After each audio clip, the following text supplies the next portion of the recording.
Deputy police commissioner Shantanu Sinha বিশ্বাসের একাধিক ঠিকানাতেও গতকাল পৌঁছে যান ইডি আধিকারিকরা। প্রায় 21 ঘন্টা ধরে চলে তল্লাশি অভিযান এবং তারপর সেই সময় ওই অভিযান চলাকালীন তার বাড়িতে আসেন একাধিক আইনজীবী।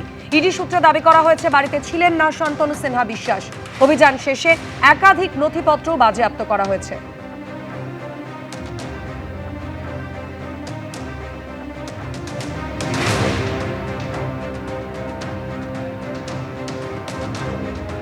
গতকাল সকাল 6:45 নাগাদই কলকাতার পুলিশের ডেপুটি কমিশনার শান্তনু সিনহার ফার্ন রোডের দুটি ঠিকানায় পৌঁছে যান ইডি আধিকারিকরা। এই শান্তনু সিনহা বিশ্বাস আগে কালীঘাট থানার ওসি ছিলেন, পরে 50 মিটার দূরে তারই অন্য ঠিকানায়ও পৌঁছন ইডির তদন্তকারী আধিকারিকরা। আর এরপর শেক্সপিয়ার সরণিতে শান্তনু সিনহা বিশ্বাসের ছেলেকে নিয়ে তার লার্নিং হাবে পৌঁছয় ইডি।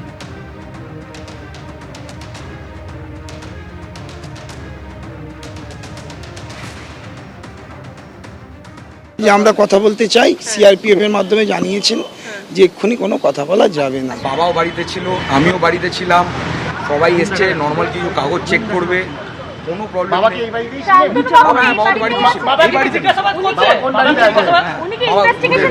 এভরিথিং সব জিজ্ঞাসাবাদ হয়েছে, সবই তো স্যার, এভরিথিং ইজ ফাইন। আর এটা জাস্ট কিছু শুভেন্দু অধিকারী গতকাল সকাল 6:45 নাগাদ একেবারে এনফোর্সমেন্ট ডিরেক্টরেট পৌঁছে যায় এবং কলকাতার deputy police commissioner Shantanu Sinha বিশ্বাস তার বাড়িতে পৌঁছয় এনফোর্সমেন্ট ডিরেক্টরেট, যিনি আগে কালীঘাট থানার ওসি ছিলেন। পরে 50 মিটার দূরে তার অন্য ঠিকানায় পৌঁছন ইডির তদন্তকারীরা। এরপর শেক্সপিয়ার সরণিতে শান্তনু সিনহা বিশ্বাসের ছেলেকে নিয়ে তার লার্নিং হাবে পৌঁছয় ইডি। শুভেন্দু অধিকারী কি বলেছেন এবং মমতা বন্দ্যোপাধ্যায় বা এই নিয়ে কি প্রতিক্রিয়া দেখুন। ওকে অ্যারেস্ট করা উচিত। ওকে অ্যারেস্ট কেন করছে না জানতে চাইছি। ডাকাত, একটা বড় ডাকাত, 4টে মামলা আছে, 4টে মামলা। চোর ডাকাতদের বাড়িতে তদন্তকারী সংস্থা যাবে। শান্তনু সিনহা তো কোর্টে, হাইকোর্টে গেছে, হাইকোর্ট তো ওনাকে রক্ষা কবচ দেয়নি। আমার যে সিকিউরিটি দেখে তার বাড়িও সকাল থেকে রেড করছেন। তার মানে আপনারা কি আমায় খুন করতে চান না হত্যা করতে চান? আমাকে খুন করলে যদি আপনারা বাংলা পান, চেষ্টা করে দেখুন না। আমরা এই মুহূর্তে রয়েছি ফার্ন রোডে শান্তনু সিনহা বিশ্বাস, যিনি কলকাতা পুলিশের ডিসি, তার বাড়ির ঠিক সামনে। সকাল 6টা থেকে রাত্রির 2:30, অর্থাৎ 20 ঘন্টারও বেশি সময় জুড়ে এনফোর্সমেন্ট ডাইরেক্টরেটের তরফে একেবারে থরলি ম্যারাথন তল্লাশি চলে এবং সেই তল্লাশি অভিযানের শেষে এবারে সেন্ট্রাল ফোর্সের গাড়ি বেরোচ্ছে, তার সাথে ইডির যারা অফিসাররা ছিলেন তারাও বেরোচ্ছেন।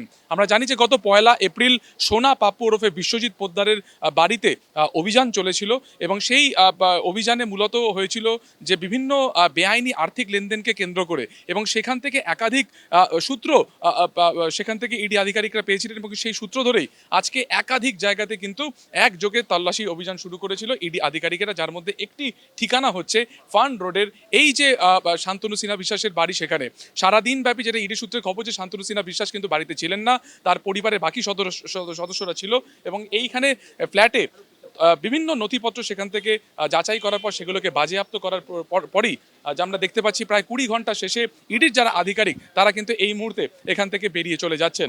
আমরা দেখতে পাচ্ছি যে সেন্ট্রাল ফোর্সের গাড়ি ঠিক পিছনে যারা ইডি আধিকারিক রয়েছেন তারা রয়েছেন, মহিলা অফিসাররাও ছিলেন এবং শান্তনু সিনহা বিশ্বাসের পরিবারের লোকের সাথে তারা কথা বলেন, যাবতীয় নথিপত্র তারা কিন্তু বাজেয়াপ্ত করে এই মুহূর্তে এখান থেকে বেরিয়ে যাচ্ছেন। কি যোগসূত্র পাওয়া গেল, কি নথি বাজেয়াপ্ত করা হলো, সবটাই তারা খতিয়ে দেখছেন।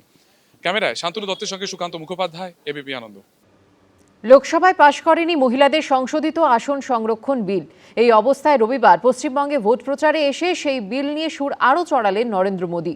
তৃণমূলকে নিশানা করে প্রধানমন্ত্রী বললেন টিএমসি বাংলার বোনেদেরকে আরেকবার ধোঁকা দিয়েছে। অন্যদিকে মমতা বন্দ্যোপাধ্যায় বলছেন সামনে মহিলা আর পেছনে ময়লা।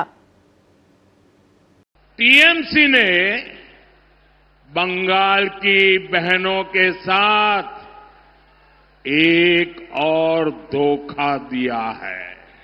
महिलाओं के लिए 33% सीट सुरक्षित रखने का कानून नहीं बनने दिया।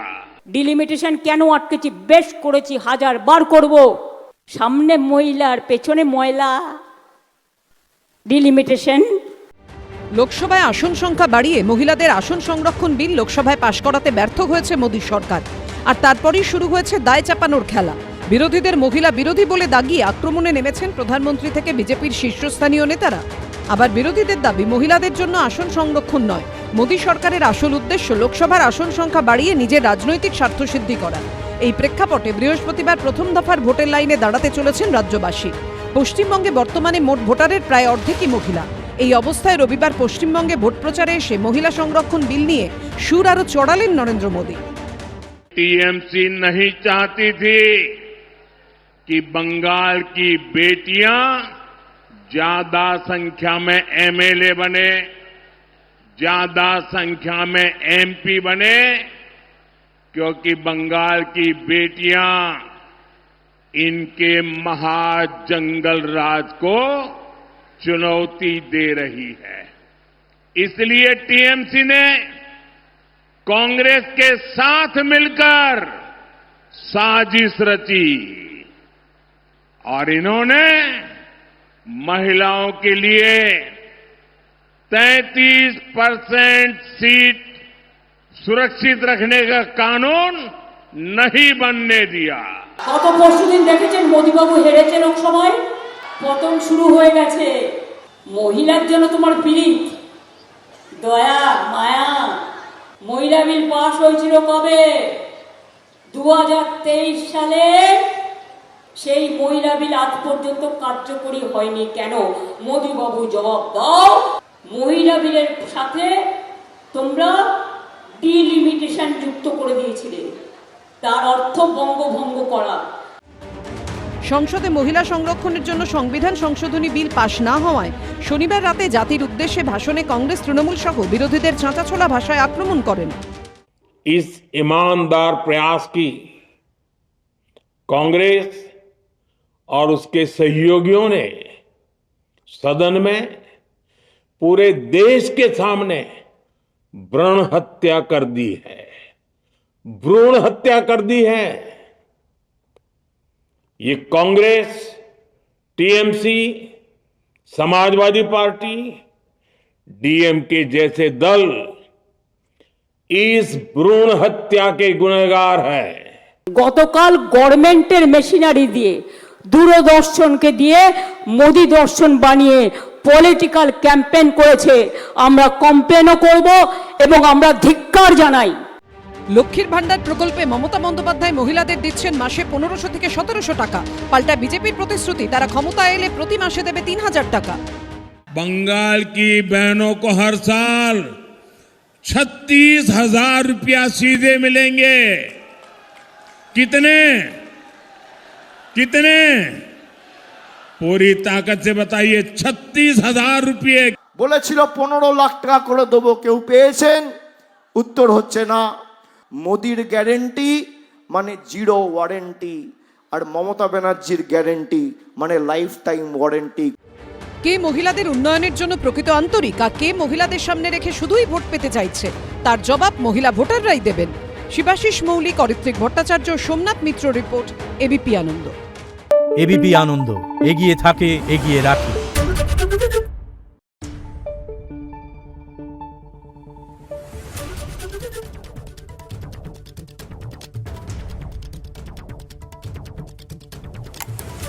Thank you.